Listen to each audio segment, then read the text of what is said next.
Além dessa discussão sobre o Auxílio Brasil, nesta quinta-feira, o Congresso pediu ao Supremo Tribunal Federal a revogação da medida que suspendeu os recursos das emendas de relator. Sobre esse e outros assuntos, a gente conversa agora, gentilmente nos atendendo, o presidente da Câmara dos Deputados, Arthur Lira. Deputado, muito bom mais uma vez contar com o senhor aqui na Jovem Pan, agora também na TV Jovem Pan News. Muito obrigado. Muito obrigado, muito bom dia a todos vocês que fazem aí a Jovem Pan.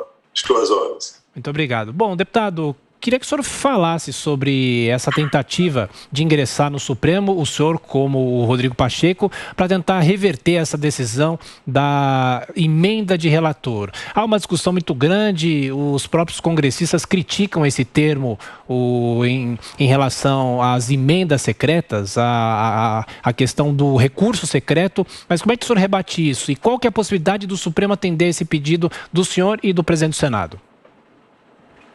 Olha, em primeiro lugar, eu já tenho feito diversas entrevistas sobre esse assunto e todos nós temos esclarecido que as emendas do relator geral e essa adjetivação de secreto é muito injusta, né? Elas acontecem desde 1988 e ninguém nunca levantou polêmica sobre a execução das emendas de relator geral, porque ninguém as conhecia, não é? Todos os relatores gerais de 88 para cá, eles sempre fizeram o orçamento da União com toda a autorização legislativa. Em 2019, na gestão do ex-presidente Rodrigo Maia, foi votado o orçamento da RP09, conhecida como emenda de relator geral, para dar mais transparência a qualquer movimentação, qualquer atribuição e colocação de emendas do relator geral em todos os ministérios, para que o Congresso tivesse mais visualização, para que a imprensa tivesse mais visualização, para que a sociedade pudesse acompanhar qual é a movimentação do relator geral do orçamento na execução anual. Isso, lógico, que tem um atendimento para todos os partidos no Brasil. Nós mandamos para o Supremo mais de 5 mil municípios atendidos nesses 2 anos. Nós mandamos todos os estados atendidos nesses 2 anos. Nós mandamos todos os locais, todos os valores, todas as rubricas, todas as iniciativas, para que foi, onde foi, para que se deve. Agora, desconhecer uma relatoria impessoal do relator do orçamento, que atende a bancadas, partidos, parlamentares, prefeitos, governadores, entidades, hospitais filantrópicos, cooperativas, associações, é negar a atividade fim e principal da lei mais importante do Congresso, que é o orçamento anual, não é? Nós temos críticas ao orçamento como ele é feito no Brasil. Eu sempre defendi a desindexação e a desvinculação para que a gente tivesse mais autonomia e não ficasse procurando arranjos, como, por exemplo, no ano de pandemia, o ano passado, a gente tem que votar uma PEC da guerra para atender uma demanda sanitária na saúde. Por quê? Porque o nosso orçamento ele é 96% vinculado, indexado a despesas obrigatórias. Então, nós prestamos as informações ao Supremo, nós pedimos ao Supremo através de uma petição, porque até agora o Supremo não publicou o acórdão do julgamento da liminar. Nós temos prazo de execução orçamentária para o ano de 21, que se encerra agora no dia 3 de dezembro, e mais de 13 bilhões de reais podem ser perdidos esse ano na saúde, na educação, na agricultura, no MDR, em obras de saneamento, em obras de água, em equipamentos. Então, hospitais filantrópicos terão percas, prefeituras pequenas terão percas, obras em andamento podem ser prejudicadas, sob uma tutela de que a lei não exigia até então a identificação por parte do relator geral, como dos relatores setoriais, como dos presidentes de comissão em emendas de comissão, como dos coordenadores das bancadas em nome das bancadas, a identificação de quem as pediu. Mas nós também apresentamos, conjuntamente no Congresso Nacional, uma alteração da Resolução 01 para daqui para frente, não é para o orçamento de 22, é justamente, por exemplo, para 7 bilhões que ainda faltam ser cadastrados no orçamento desse ano e tem um prazo fatal até o dia 3 de dezembro, de que o relator identifique, a partir de agora, de quem é a solicitação. Não tem nenhum problema com transparência, não tem nenhum problema com acesso de dados.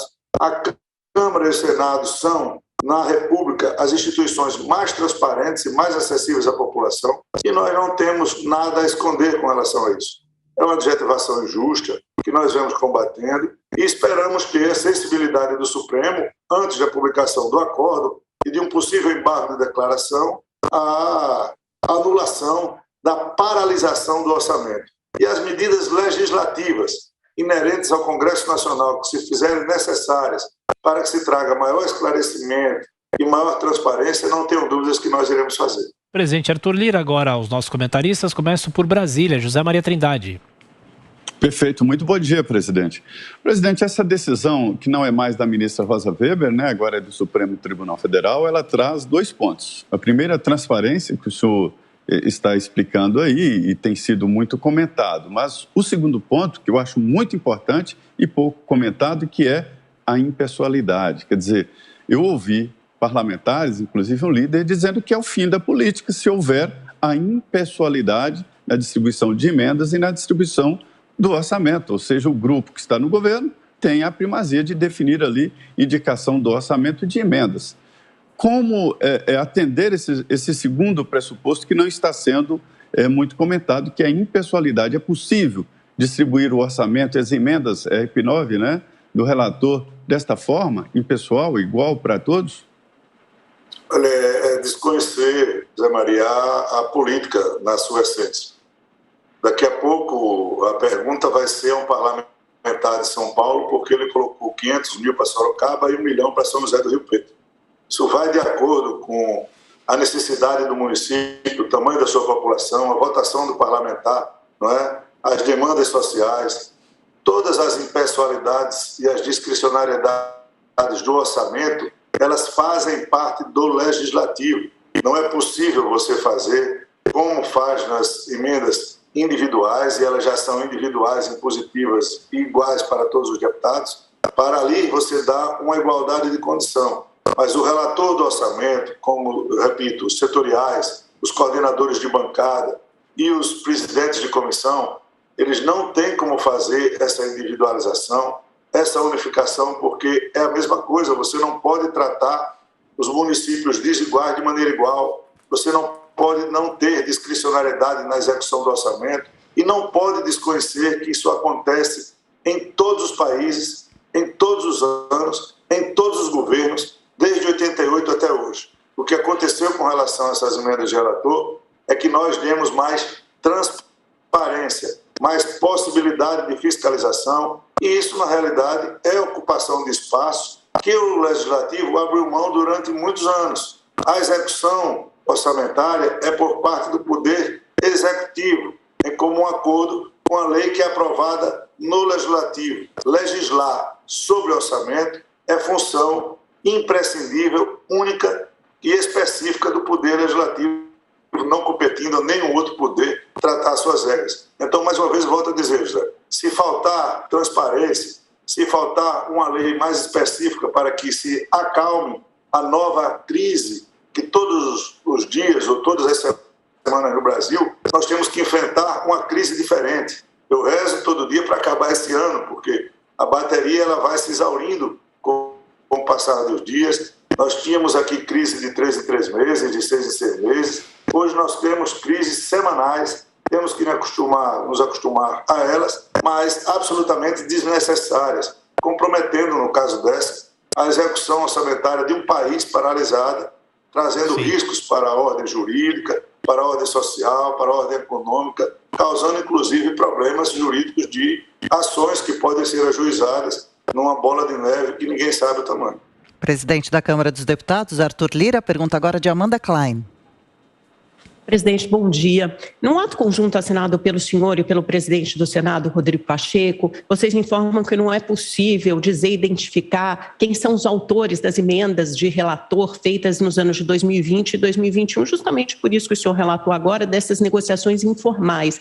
Por outro lado, é difícil imaginar que não haja alguém, que seja o relator do orçamento ou o governo, com uma planilha dos autores dessas emendas, de para quais municípios e estados elas foram destinadas e identificar quem são os autores dessas emendas.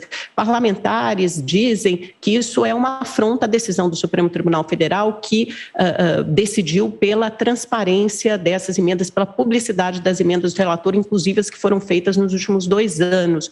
E outro ponto também de crítica é que desses parlamentares é que essas emendas são usadas como instrumento para regimentar apoio em votações de interesse do governo. Como o senhor responde a esses 2 pontos? Amanda, eu vou responder a sua pergunta de trás para frente. Nós hoje temos autonomia do Congresso Nacional com relação à execução orçamentária e agora mais com a emenda do relator geral identificada, não é? É transparência que se deu. A lei não existe e não cobra esse pré-requisito que você falou. A emenda é do relator geral, ela não é de outro parlamentar. A solicitação que deve ter havido de um parlamentar, repito, de um prefeito, repito, de um governador, repito, de uma entidade filantrópica, ela vem como solicitação. A partir do momento que o relator insere no sistema, a emenda é dele. Não há previsão legal para ter outra identificação. Nós não podemos burlar a lei para responder a um questionamento que não é possível de ser feito. Então, essa é uma questão. A outra é que, repito, desde 1988, na nova Constituição, que existe o relator geral. Todas as emendas que nós estamos tratando hoje eram tratadas pessoalmente pelo relator geral com cada ministro, individualmente. Ninguém tinha participação. A gestão era única, exclusiva, discricionária do Poder Executivo, da Casa Civil ou da Segov. E aí ninguém fiscalizava. O poder era muito mais concentrado. Então, quem hoje critica erradamente de que um orçamento é feito para fazer base, se nós voltarmos para o RP2, como é a solução, se não tiver uma definição com relação à decisão liminar do Supremo, o governo federal, a partir de 22, é quem vai dizer unicamente para onde vai, a quem vai atender, por quanto vai atender, para onde vai atender, sem prestar conta de nada nem a ninguém, porque será de novo um poder discricionário de cada ministério na execução do seu orçamento discricionário do Poder Executivo. Eu não acho que isso seja um avanço para a democracia, eu não acho que dessa maneira você vai impedir que governos façam maioria, porque governos precisam fazer maioria para governar. No Brasil ainda existe o presidencialismo de coalizão, porque, por exemplo, o presidente Bolsonaro se elegeu com 60 milhões de votos, arredondando, e fez 50 e poucos deputados. São 10% do Congresso Nacional. Como governar? Você não pode dar ministérios como dá em todo o parlamento mundial, não é? Você chega na Europa, qualquer partido para participar do governo tem um espaço político. Nos Estados Unidos, você tem uma gerência maior no orçamento. Aqui no Brasil, você nem pode ingerir no orçamento, nem pode ter espaço político. Como fazer maioria? Como fazer base de sustentação? Então, a democracia exige acomodações que têm que ser tratadas claramente sem inversão. Não há nenhum crime em emendas parlamentares, não há nenhum crime em execução orçamentária. E quem se desvirtuar na ponta, no cumprimento e na execução, nós temos órgãos de controle muito independentes, como Ministério Público, Polícia Federal, CGU, AGU e todos os órgãos de controle para punir quem cometer erros. Então, vocês não podem, ninguém deve, não é saudável que nós criminalizemos as emendas do orçamento, porque elas, na ponta, é quem modificam a vida das pessoas, dos municípios mais pobres, Sim. É quem leva a infraestrutura básica para melhorar a saúde, saneamento, água encanada, enfim, há aqueles municípios que não podem subsistir, não tem como fazer as mudanças necessárias para melhorar os níveis de desenvolvimento humano, por exemplo, da população mais carente. Deputado, nós estamos aqui no ar nas rádios, na internet e na TV por enquanto não. Então, enquanto o senhor estiver respondendo, eu vou interromper o senhor para a gente voltar na conexão com a televisão, mas eu já aproveito e faço uma pergunta em relação às emendas de relator. Quando o senhor acha que o Supremo deve se posicionar em relação a isso? O senhor acha que já na semana que vem é algo rápido? Quando é que ele vai, nós não podemos afirmar. A ida ao Supremo ontem do presidente do Congresso Nacional, os líderes da Câmara deliberaram que quem fala pelo Congresso Nacional numa comissão que ela é mista, e mais importante do Congresso Nacional como uma comissão mista de orçamento, é o presidente do Congresso Nacional, que está fazendo as tratativas institucionais com o Supremo Tribunal Federal.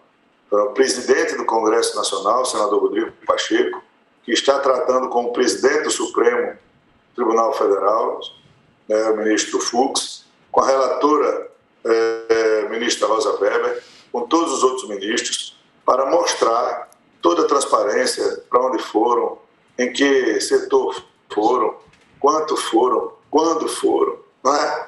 E colocar justamente as dificuldades. Hoje nós estamos no dia 26, nós só temos esse final de semana e até o dia 3 da semana que vem para indicarmos as emendas que ainda faltam ser indicadas e para destravarmos as emendas que já estão contratadas, que já estão conveniadas, que já estão em andamento e que estão paralisadas. Volto a afirmar, são quase 14 bilhões de reais paralisados no orçamento de 2021 apenas, sem nenhum tipo de perspectiva para esses municípios que terão dificuldades agora no final do ano, para as empresas que estão em execução do orçamento. E é importante ter uma sensibilidade de se fazer uma modulação nessa decisão, porque é a possibilidade que o Congresso tem de oferecer. Bom, agora 8h51, de volta com a entrevista com o presidente da Câmara, o deputado Arthur Lira, aqui na Rádio Jovem Pan, também na TV Jovem Pan News. E eu já passo a palavra para a Adriana Rede, que não fez pergunta na nossa rodada. Adriana. Presidente, a gente tem acompanhado nesse fim de ano diversas movimentações políticas já para 2022, ano de eleições. Como o senhor tem acompanhado os novos anúncios? Quais os planos do senhor para 2022? Pretende fazer algumas alianças, apoios? Pretende continuar ligado ao presidente Jair Bolsonaro? Olha, é normal que com o aproximar do ano de 22 as conversas já se iniciem no parlamento. Então, com as mudanças e a assertividade na manutenção da lei que nós aprovamos em 17, que proíbe as coligações para essa eleição de 22, nós teremos mudanças significativas nos quadros partidários a partir da próxima legislatura. Os partidos estão procurando saídas como fusões partidárias, como federações partidárias, para uma possível diminuição do quadro de partidos no Brasil. Isso é absolutamente necessário para que nós tenhamos uma possibilidade de identificar o que pensa cada partido e que o eleitor escolha entre esses partidos o que mais se identifica. Isso acontece normalmente todo ano. Nós teremos uma janela entre o mês de março e o início de abril. Essas acomodações serão feitas dentro do parlamento. Com relação às eleições estaduais, elas têm tempo ainda, não é? As convenções serão lá em junho, julho do ano que vem. E com relação ao presidente Bolsonaro, o meu partido, o Partido Progressistas, ele faz parte da base do governo. Ele tem nos seus quadros o presidente do partido como ministro da Casa Civil e, por enquanto, o entendimento, claro, é de um apoio ao presidente Bolsonaro no projeto da sua reeleição. Ô, presidente, o que o senhor quis dizer recentemente, numa entrevista aqui ao Jornal de São Paulo, que as suas pretensões políticas não têm relação com as do presidente da República, Jair Bolsonaro? Ele está se aliando, se filiando ao PL agora. O PP estará com o presidente da República, pelo menos no conjunto nacional, na disputa nacional, agora em 2022? Olha, primeiro que a gente dá uma entrevista, quando ela não é ao vivo, né? Você fala 2 horas e a entrevista é feita em cima de meia hora, por exemplo. Então, num contexto da fala, a jornalista falava em relação à reeleição a presidente da Câmara. E o que eu disse na sua totalidade foi: uma reeleição ou uma eleição de presidente da Câmara é muito complexa, ela depende de muitos fatores. Nós estamos há 14 meses de uma eleição de presidente da Câmara.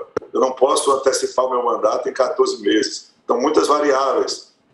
E que essas variáveis independem da minha posição política ou da posição política do presidente Bolsonaro, né? Eu primeiro tenho que ser candidato à reeleição no meu estado, me reeleger deputado federal, contar com o apoio, mais uma vez, dos alagoanos, e as condições internas da Câmara, elas vão de acordo com o movimento, a renovação, quem fica, quem sai, quem entra, como é que fica a geopolítica dos partidos internamente. Então, O que eu quis dizer absolutamente na Folha de São Paulo é que a eleição do presidente da Câmara, ela às vezes tem ajuda do Executivo, às vezes ganha a eleição, às vezes perde a eleição, mas na maioria das vezes a geopolítica da eleição interna da Câmara é dentro da Câmara dos Deputados. E isso foi, de fato, manchete, de modo a dar um subentender de que haveria algum problema político. Não há nenhum problema político entre o presidente da Câmara e o presidente da República. Nós somos chefes de poderes independentes, mas harmônicos. Trabalho sempre a Câmara no desenvolvimento de temas que agreguem para a economia do Brasil, para que deem estabilidade e previsibilidade aos temas políticos, sociais e econômicos do Brasil. E a eleição de presidente da Câmara, gente, é lá na frente. E como a legislação permite, não há preciso fazer nenhum tipo de jogada política para ter direito a se candidatar. Na frente nós vamos avaliar se fizermos um bom trabalho, se continuarmos tendo a confiança dos parlamentares, dos deputados e deputadas em conduzir por mais um biênio. Logicamente que nós temos direito, se formos eleitos, poderemos nos candidatar, mas isso não será decidido agora, nem que com o fato de condicionando a uma eleição do presidente Bolsonaro ou uma não eleição do presidente Bolsonaro em outubro, a definição do presidente da Câmara em fevereiro de 23. Presidente da Câmara, deputado Arthur Lira. Presidente, temos que fazer mais um rápido intervalo, mas eu vou pedir para o Zé Maria deixar a pergunta no ar, para o senhor responder na sequência depois do intervalo. Zé Maria, rapidamente, por favor. É sobre os precatórios. Nós que acompanhamos sabemos que sempre, em todo orçamento, tem um pagamento de precatórios. Agora explodiu, né? 90 bilhões, mas a previsão é de chegar a 1 trilhão em 10 anos. O que fazer com esta entidade chamada precatórios, presidente? Bom, daqui a pouquinho o presidente da Câmara, Arthur Lira, responde sobre a PEC dos precatórios. A pergunta do Zé Maria ela é muito apropriada, Zé. Na realidade, precatório só existe no Brasil, eu penso. Né? A dívida tem que ser feita e tem que ser paga. Aqui, dentre as nuances do Brasil, se criou essa possibilidade do poder público poder fazer do precatório um lastro para suas dívidas. Né? A bem verdade, na aprovação da lei do teto de gastos, se incluiu o precatório dentro do teto. Lá eram 13, 16 bilhões. E de 16, 17 para cá, nós saímos de 16 bilhões para 90 bilhões esse ano, sem saber quanto será o ano que vem e nos anos seguintes. Então, é importante manter o teto de gastos. Você não pode estar flexibilizando, porque o precatório ele é uma despesa única em 22, não. Ele será pago durante o exercício de 22. Em 23 nós teremos de novo. Em 24 nós teremos de novo. Então, aplica-se a ele a regra de uma despesa continuada. Não é porque uma decisão transitada e julgada que nós devemos receber, que muitas vezes há uma negociação em todos os fundos do mercado do Brasil, ou o direito dos precatórios dos estados que têm que fazer a prestação de contas, que nós vamos paralisar toda a máquina pública de investimentos, de funcionamento do Poder Executivo, para obedecer ao teto e pagar os precatórios. Então, a solução apresentada pelo ministro Bruno Dantas, de correção e fazendo subteto, e fazendo todas as condições para a quitação no ano de 22, com todas aquelas nuances de, por exemplo, comprar imóveis da União, participar de leilões, fazer compensação, securitização. E a principal, Zé, pagamentos de débitos tributários. O Brasil tem um ativo de 3 trilhões de débitos tributários, de ativos tributários de dívida ativa e dívida que são pagas. Isso pode ser pago com precatório à vista ao governo federal. Então, nós vamos ter 50 bilhões de precatórios para pagar 3 trilhões de dívidas, débitos tributários.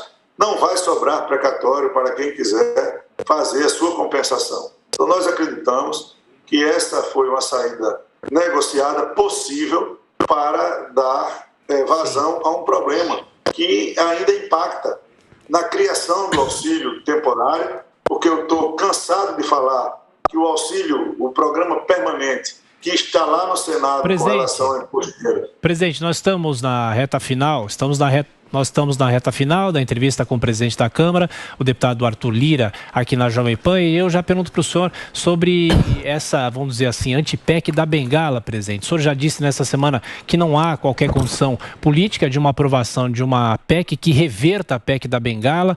O senhor acha que morre realmente na Câmara essa PEC? Veja, eu estava só terminando ali para dizer que a importância da votação do Senado nos precatórios, me permita, é a importância do pagamento do auxílio temporário, que pode virar permanente, que pode vir com alteração para que crie uma comissão de acompanhamento dos precatórios. Só é importante que o Senado tenha sensibilidade, que esse tema é muito importante para 20 milhões de pessoas que passam fome no Brasil. Com relação à tramitação das matérias na CCJ, há uma larga diferença entre as matérias que são aprovadas na comissão ou nas comissões e as que conseguem chegar no plenário. São dois quóruns diferentes. Ali, as lideranças têm maior ingerência na indicação dos seus membros e na votação das matérias nas comissões. A partir do momento que uma PEC é aprovada, ela precisa tramitar na comissão especial e depois vir a plenário com 308 votos em 2 turnos. Então, não há uma possibilidade clara de aprovação de qualquer PEC ou de qualquer proposta que seja aprovada numa comissão como uma condição imediata no plenário, muito mais numa PEC polêmica como essa. Esse é o fato que foi gerado dentro da Comissão de Justiça, num acordo para a tramitação paralela de 2 PECs. Uma que aumenta a admissibilidade de 65 para 70 para pessoas que vão ocupar cargo em tribunais de contas, tribunais de justiça, tribunais superiores e Supremo Tribunal Federal, e uma outra da deputada Bia Kiss, que reduz de 75 para 70. Todas as duas foram aprovadas na CCJ, o que não garante absolutamente que serão aprovadas no plenário nem numa comissão especial. Mais uma pergunta, Amanda? Presidente, ainda sobre a PEC dos precatórios, a gente vê que a aprovação é difícil ainda no Senado, enfrenta muitas resistências de bancadas importantes, como do PSD, Podemos, PSDB. Há algum plano B, seja do governo ou da Câmara dos Deputados, alguma concertação, caso essa PEC não seja aprovada, principalmente não seja aprovada a tempo para garantir o pagamento para essas 20 milhões de famílias? Qual seria a alternativa? Olha, o Senado tem a responsabilidade às suas costas. A Câmara cumpriu o seu papel, como sempre tem feito. Ela tem entregado as matérias que o Brasil precisa. Os deputados, eu tenho que aqui agradecê-los publicamente, têm votado com muita responsabilidade com o Brasil. Não é? Nós não podemos instabilizar mercado, dólar, bolsa, juros futuros, pessoas passando fome, por uma politização de 22. Não há outra justificativa que não a politização do tema, se o governo vai pagar 400, se o governo não vai pagar 400, isso é inadmissível. Nós não podemos politizar um tema como esse em detrimento de pessoas que estão passando fome. Se você quiser alterar um texto, você altera, se você quiser emendar, você emenda. Agora, você rejeitar ou não aprovar uma matéria da importância como essa, que pode engessar o orçamento da União, que pode deixar 20 milhões de famílias à margem da pobreza e da fome, é inadmissível. Então, eu confio que o Senado e os senadores chegarão a um bom termo, que votarão no dia 30 essa matéria e que darão a sua contribuição. E se houver alguma autorização ou modificação, a Câmara estará à disposição para analisar as modificações que se fizerem necessárias. Presidente, o senhor disse que não vê a hora do ano terminar. Ainda é possível discutir projetos importantes esse ano na Casa? Quais são os planos dos próximos compromissos da Casa? Por exemplo, as reformas tributária e administrativa, como ficaram tão esperadas pelo país? Como eu venho dizendo, com naturalidade. Nós votamos o IR, que está paralisado no Senado.